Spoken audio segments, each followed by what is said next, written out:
Boa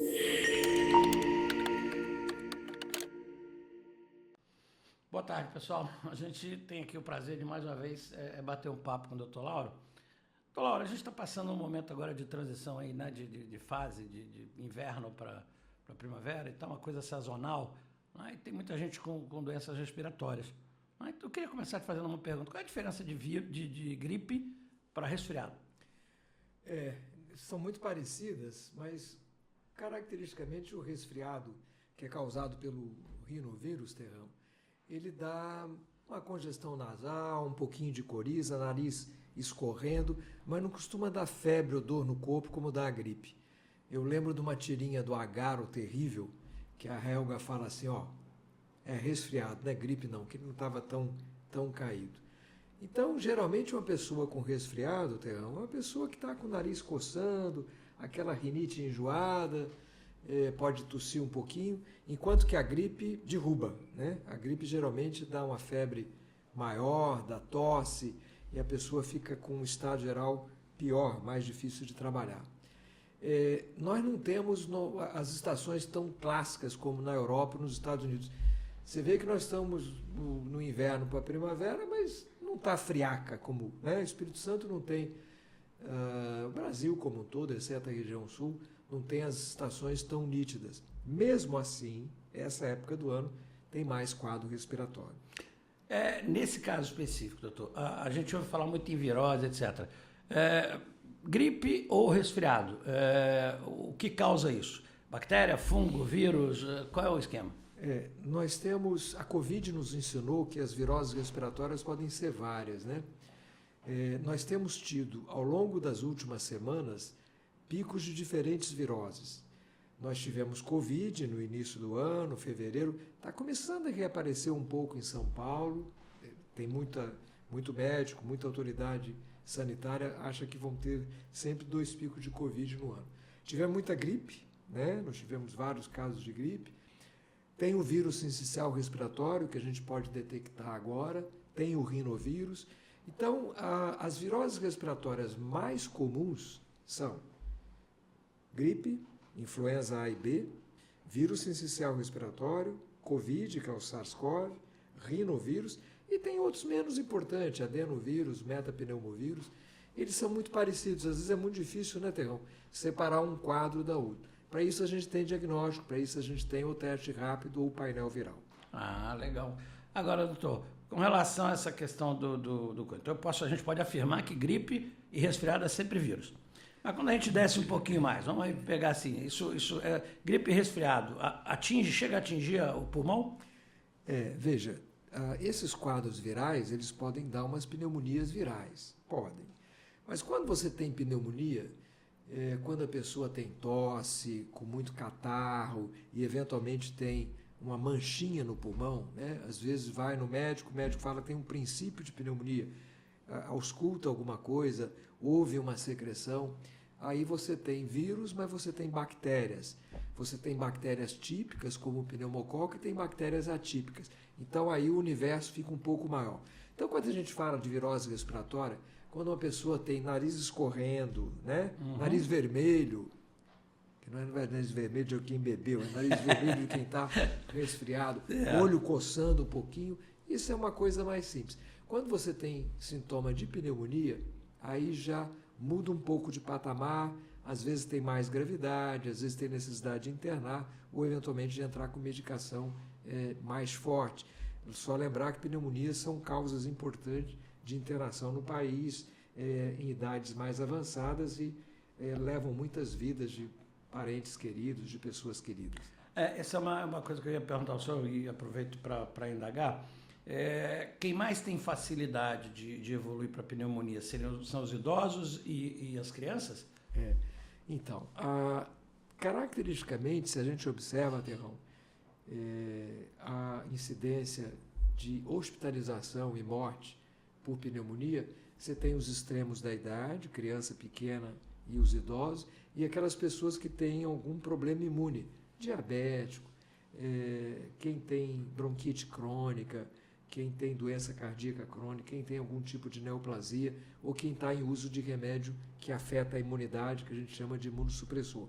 essas pessoas têm mais risco. Ah, tá. E aí surgiu muito, aí está surgindo muito essa questão de se falar em pneumonia silenciosa, ou pneumonia atípica ou diferente. O que seria mais essa pneumonia silenciosa? Esse termo silencioso, pneumonia silenciosa, não é um termo que o médico gosta muito, é um termo popular. Silenciosa no sentido de que ela é mais insidiosa, mais matreira que a pneumonia comum. Porque as pneumonias comuns ou pneumonias típicas, a pessoa tem febrão, tem tosse com muito catarro, aquela tosse carregada, aquele catarro amarelo ou amarelo esverdeado, e se o médico vai examinar o pulmão, ele ouve muitos ruídos da pneumonia. Então a pneumonia clássica ou pneumonia típica, a causa principal é a bactéria pneumococo, para a qual existe vacina, é uma vacina para a pneumonia pneumocócica, e ela é uma doença grave que também leva a vida de muito idoso, de muitas pessoas. De algumas semanas para cá, a imprensa, a Folha de São Paulo, a Gazeta, a Tribuna, alertaram para uma pneumonia silenciosa. A gente prefere chamar de atípica. A imprensa chamou de silenciosa, Terrão, porque muitas vezes não tem o febrão característico desde o início, a tosse é mais seca, tem poucos ruídos, então é como se ela fosse mais insidiosa, mais escondida. Então o nome silencioso porque ela não tem as clássicas apresentações da pneumonia típica.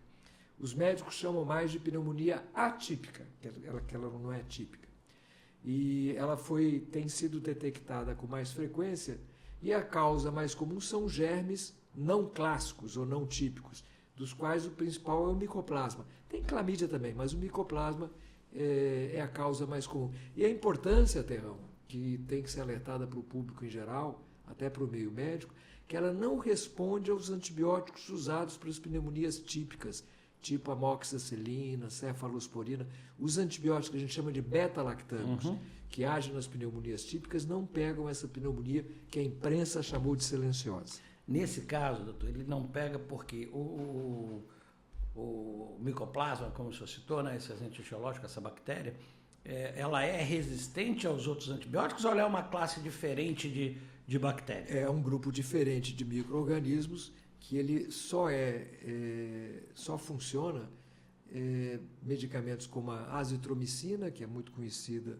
dos médicos, as tetraciclinas, como a doxiciclina, e até algumas quinolonas, como a levofloxacina, que são os medicamentos que são usados nas pneumonias atípicas.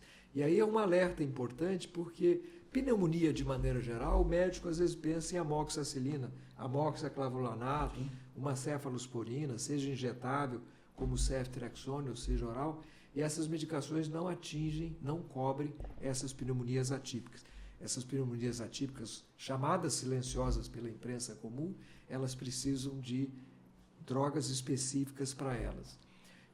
Isso tem acontecido um pouco mais. Aliás, Serrão, é importante avisar a você que está nos ouvindo que depois da pandemia aumentou um pouco a circulação de alguns germes respiratórios. Isso se deve ao período que a gente ficou mais isolado, as pessoas tiveram menos contato, ficaram mais suscetíveis. A gente está vendo volta de coqueluche, saiu agora na imprensa também uma reportagem mostrando de criança pequena com mais infecção respiratória.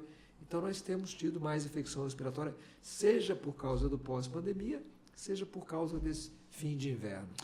A gente pode dizer então, doutor Lauro, que para o pessoal assim, evitar aquelas medidas da época da pandemia, evitar a aglomeração, se eu tiver gripado eu usar uma máscara, se eu tiver um resfriado eu usar uma máscara, etc. Eu estou ajudando a proteger a minha comunidade, o meu entorno? Via de regra, vida que segue, as pessoas estão trabalhando, estão tocando, a gente não tem nada a ver com aquela época da pandemia. Sim. Mas, claro, se você está gripado ou está com quadro respiratório, evita levar isso para o ambiente de trabalho. Ou você não vai trabalhar ou vai de máscara, né? Então aí, e não é máscara caseira, é máscara cirúrgica ou máscara N95. Então essa é uma forma de você proteger, da mesma forma que uma criança doente não vai para a creche, né? Quem é mãe ou pai e sabe que está com criança pequena, é um inferno quando a criança vai para a creche, a quantidade de virose que a criança recebe e o mínimo de proteção que a gente fala. Se você está com seu filho doente, não leva para a creche, deixa ele em casa, espera ele melhorar. Então, acho que a mensagem para você que está ouvindo a gente, a mensagem mais importante é que nessa época do ano nós temos mais quadros respiratórios. Tem havido circulação de vírus sincicial, de rinovírus, de vírus da gripe, né? São doenças como vírus sincicial, gripe, Covid, que existem vacinas, as vacinas estão disponíveis, e tem um pouco mais de pneumonia, entre elas essa pneumonia atípica que a imprensa tem relatado, que é uma pneumonia mais insidiosa, né? Onde os sintomas não são tão clássicos e às vezes faz o paciente demorar para procurar assistência médica, que às vezes ele não tem febrão, não está tão encatarrado e acha que pode ser uma alergia e eventualmente é uma doença um pouco mais complexa. Doutor Lauro, nesse caso, a gente pode dizer que a pandemia nos ajudou a área médica como um todo, né? Não só o médico, mas o apoio de diagnóstico, com a questão do diagnóstico viral, incluindo a biologia molecular? Sim, antigamente a gente pensava assim, isso deve ser gripe, ou deve ser resfriado, né? E aí começava a se automedicar com um monte de coisa, algumas que não ajudavam em nada, até pioravam. Então, uma coisa um legado que a pandemia trouxe é a facilidade de fazer diagnóstico. Então, você tem hoje os testes rápidos, que são feitos num suavezinho nasal, simples de fazer, que estão disponíveis no laboratório para você fazer para Covid e para gripe A e B. Pode saber se é influenza A, se é influenza B. E os testes moleculares de PCR, que são o padrão ouro, eles têm a inconveniência de não ter o resultado na hora, pode demorar um pouquinho mais, mas eles são um padrão ouro e tem teste molecular, o painel viral, para Covid, para gripe, para vírus sincicial, para rinovírus. Então, é um exame mais sofisticado. E é muito útil, Terrão, nas pessoas imunodeprimidas. Nós estamos envelhecendo, a sociedade está envelhecendo. O último censo de IBGE mostrou que Vitória está ficando mais velha. E são pessoas, eventualmente, que fazem um tratamento aqui ou acolá, com algum medicamento que afeta a imunidade. Então, é importante você saber o diagnóstico certo para tratar corretamente, para diminuir a exposição a esse agente agressor. Só lembrar o número de pessoas que tratam de lúpus, ou de artrite, ou de alguma doença intestinal, ou de algum tipo, ou que fizeram um transplante, ou algum tipo de doença que exija uma droga que afeta a imunidade. Isso é cada vez mais comum. Aproveitar aí que o senhor colocou, tá vendo, pessoal? O Dr. Lauro chamou a atenção para a automedicação, né? Então, assim, cada vez fica mais provado que mesmo, eu tenho só um resfriadinho, só uma gripezinha, vou ali, compro um medicamentozinho para febre, enfim, alguma coisa para tirar dor. Isso, obviamente, não deve ser feito, né? Claro que você tiver uma febre, uma dor, tomar um paracetamol, uma dipirona, está dentro do contexto. Mas veja, muitas vezes você tem uma pessoa idosa dentro de casa, uma pessoa imunodeprimida, e você pode estar levando uma infecção que para um garoto é banal, mas para outra pessoa pode tirar a vida. Então, saber o diagnóstico, saber o que é e proteger quem você ama, é a forma de você estar sendo solidário.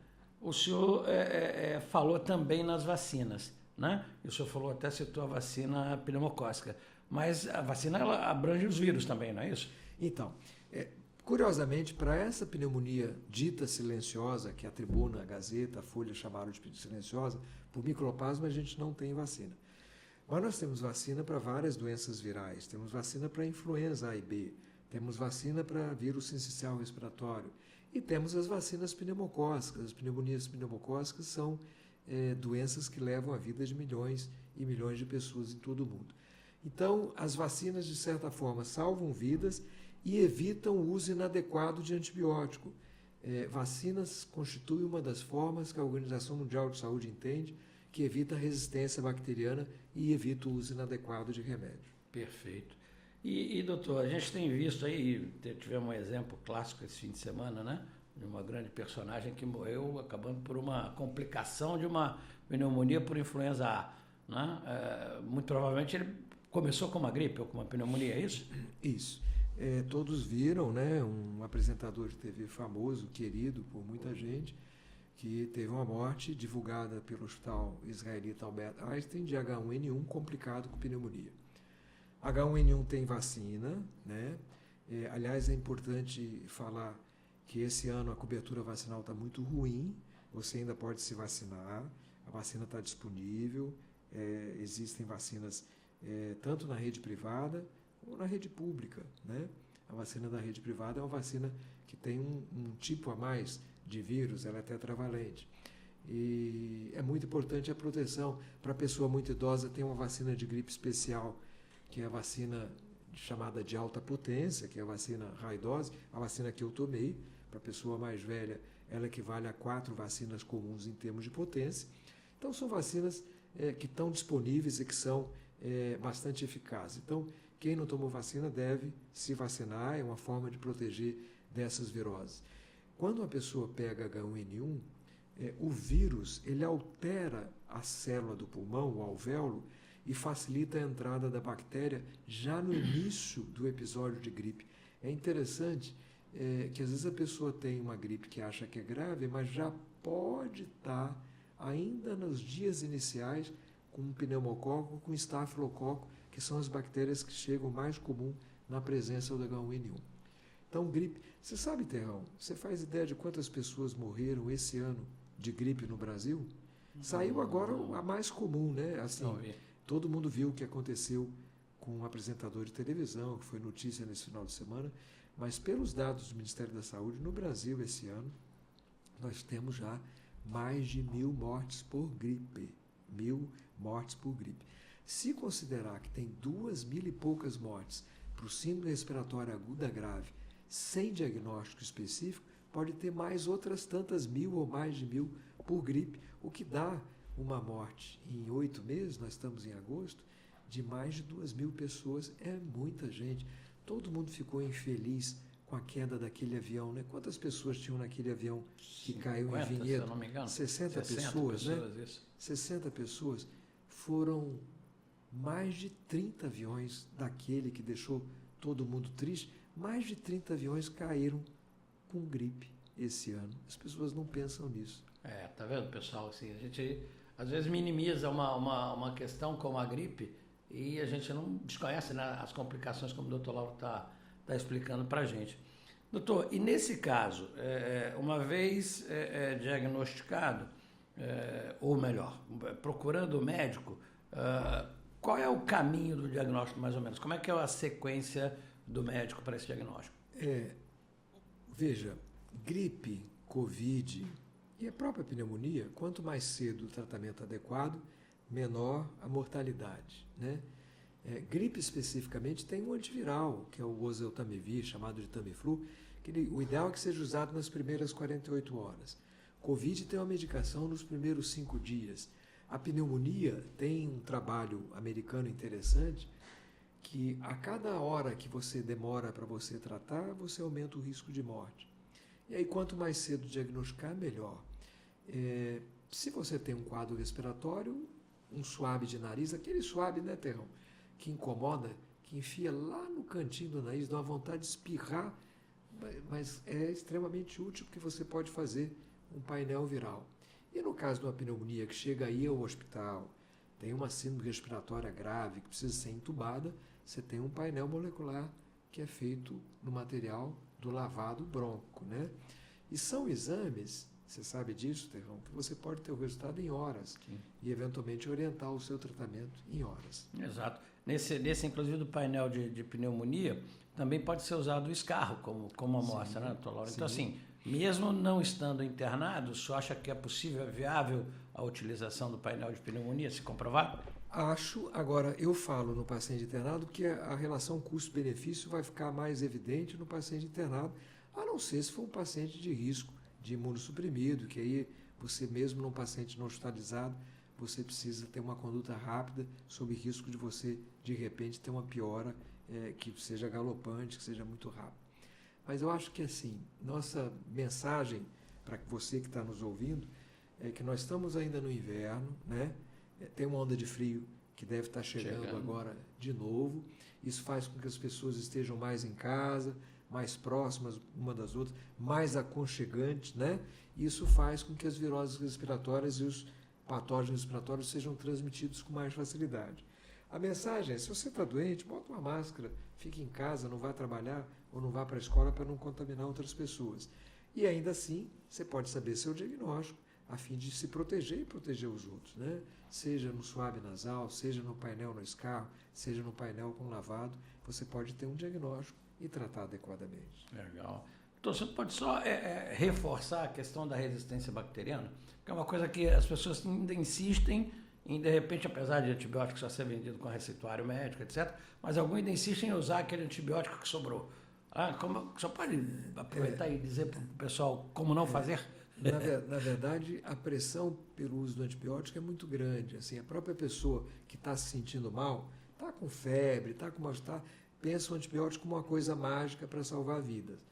Mas veja, a OMS tem alertado que resistência bacteriana é um dos 10 maiores problemas de saúde desse século. Por quê? Porque a gente tem os mesmos antibióticos, para pensar você, telespectador, tem os mesmos antibióticos de 10, 20 anos atrás. Novidade que surge é maquiagem um produto. O que se faz, às vezes, é pegar um produto, botar um radical diferente, botar um adendo aqui, maquiando para melhorar um pouquinho a eficácia dele. Mas não surgiu nenhuma nova penicilina, nenhum novo clorofenicol. Não tem antibiótico novo sendo produzido e as bactérias adquirem resistência. Então, dos conselhos que os infectologistas dão, use com parcimônia. Não tem aquela história beba com moderação, use antibiótico com moderação. Porque é muito fácil ter resistência e daqui a pouco a gente não ter antibiótico para tratar infecção banal. Infecção banal. Pessoas com infecção urinária, com pneumonia, para a qual não tem antibiótico nenhum funcionando. Então, usar com moderação significa fazer diagnóstico preciso, para evitar usar desnecessariamente. Então, usar um kit de diagnóstico para descobrir o que a pessoa tem e usar vacina. Porque usando vacina contra a gripe, você previne a complicação da pneumonia, ou usando a vacina contra a pneumonia, você previne o aparecimento da mesma pneumonia. No caso específico, só para esclarecer para o pessoal, doutor Lauro, no caso específico do Tamiflu, que é um medicamento para vírus e combate o vírus, ele está disponível na rede pública também, né? Ele está disponível na rede, ele está disponível em farmácias. Aliás, o Paxlovid para Covid esteve disponível para a rede pública até recentemente, quando venceu. Eu acredito que se Covid voltar em quantidade, a rede pública vai ter de novo. São medicações que estão disponíveis na rede pública e estão disponíveis em farmácia, se porventura a pessoa for atendida na rede privada. Mas estão disponíveis, mas elas têm tempo para ser usado. Não adianta a pessoa estar com 7 dias passando mal e tomar um remédio desse, porque ele não vai funcionar. Eles têm que ser usados quando o vírus está se multiplicando com maior quantidade. Porque depois você está pelas suas próprias defesas, aí ajuda pouco. Por isso que o diagnóstico rápido, o tempo e a medicação são essenciais. Perfeito. Então, pessoal, tá vendo? Evitar, assim, não é deixar de tomar uma Novalgina ou um ibuprofenozinho ou uma coisa para dar um paracetamol, mas não fazer uso de forma indiscriminada, né? Vamos consultar o médico, vamos procurar os médicos para que a gente possa ter um diagnóstico perfeito. E doutor, o senhor deixaria mais algum recado, alguma coisa que o senhor acha que tem que chamar a atenção, principalmente dos pais, né? Que a gente tem criança, assim, tanto dos pais dos bebês como dos pais, né? Porque às vezes a gente tem, como o senhor disse, muito idoso, e hoje eu sou pai da minha mãe, por exemplo. Acho que a mensagem final, a gente costuma dizer que as vacinas são vítimas do seu próprio sucesso. A gente não ouve falar de sarampo, difteria, né? Coqueluche está reaparecendo, mas as doenças vão reaparecer se você não olhar a carteira vacinal do seu filho. E adulto e idoso podem ter carteira vacinal. Então, fazer vacina, fazer diagnóstico, evitar o uso desnecessário de remédio é promoção de saúde, é qualidade de vida, é você ter menos doença sendo transmitida, evitar a complicação, evitar a internação. Tá bom, meu pessoal, não é tão difícil, não é tão doloroso, é mais doloroso ficar doente, né? Então, doutor Lauro, obrigado pelo bate-papo e, mais uma vez, pelos ensinamentos. Obrigado. Eu que agradeço, é um prazer estar com você outra vez.